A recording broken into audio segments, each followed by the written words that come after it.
It's Tuesday the 22nd of March and we've just arrived in Haridwar after a sleeper train from Amritsar. Always an interesting experience, but it was good fun. While we're travelling in the car, we saw this statue of Lord Shiva, and it was the first time we laid eyes on the Ganges. Haridwar's a holy place because of the Ganges. It was good to see that there are portaloos around where they're trying to clean up India. This is the view from our hotel in Rishikesh, very pleasant. We wandered down the street and this is one of the food stalls. Now that's what you call a dosa, very impressive. This is Matt and he got conned out of 200 rupees by this shaman. Cows in the street, of course. And this is the bridge over the river Ganges at Rishikesh. Have to watch out for the monkeys. Some people on the ghats at the other side.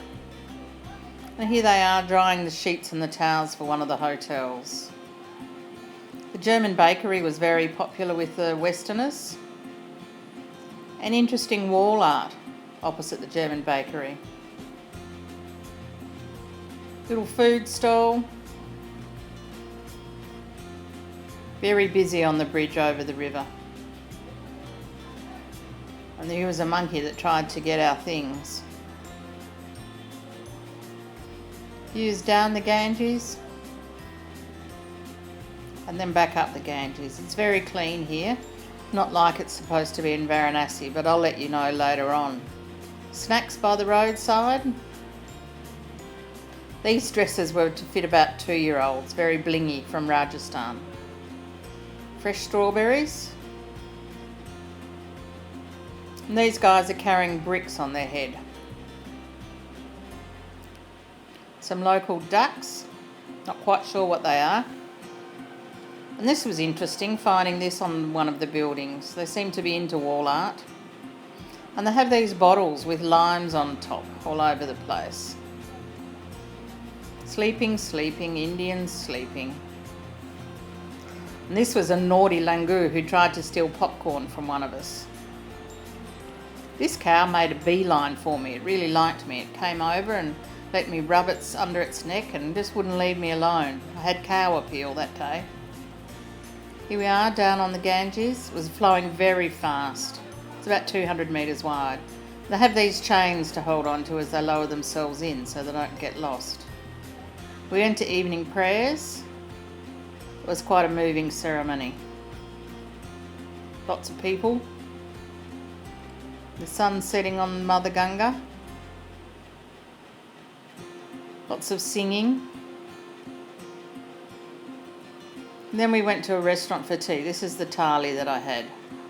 Yummy. Interesting, their carrots are red, not orange like ours. Tastes much the same, but red nonetheless. This is night time, looking back across the Ganges. Then the next morning, back down to Rishikesh. These donkeys are carrying some sort of gravel. The view from the German bakery. And then we headed up the Ganges because we were camping for the night. And this was our camp. Pretty basic, but pretty good. Toilets were nice and clean. That was where we did all our eating. And that's the view up the river from the tents. It was a busy thoroughfare, the road, and this was just one of the trucks. They like to decorate their trucks. And this was something unusual. 2 lanes, and they're actually lined and marked. We went down to the river. Flowing very fast. Lots of rafting on the river. You can go adventure rafting. And we tried to find a safe spot and we all got in and had a bit of a dip in the Ganges. I didn't go under, but I did wet my head and wet myself. It was cold, very cold. And a holy dog having a drink. Thursday morning after our night of camping, we headed back to Rishikesh for one last look. These little kids were playing Ring and Ring a Rosie, very cute. And they all bobbed down. And we headed back to Haridwar to catch the train to Delhi. This is typical of Indian construction, half finished and going nowhere. Back to the Ganges in Haridwar. It was interesting to see there was a lot of flood mitigation control gates happening. Back to the railway station and waiting. in the end, we ended back in Delhi. Back at the hotel, it was nearly midnight. So I'll talk to you again soon.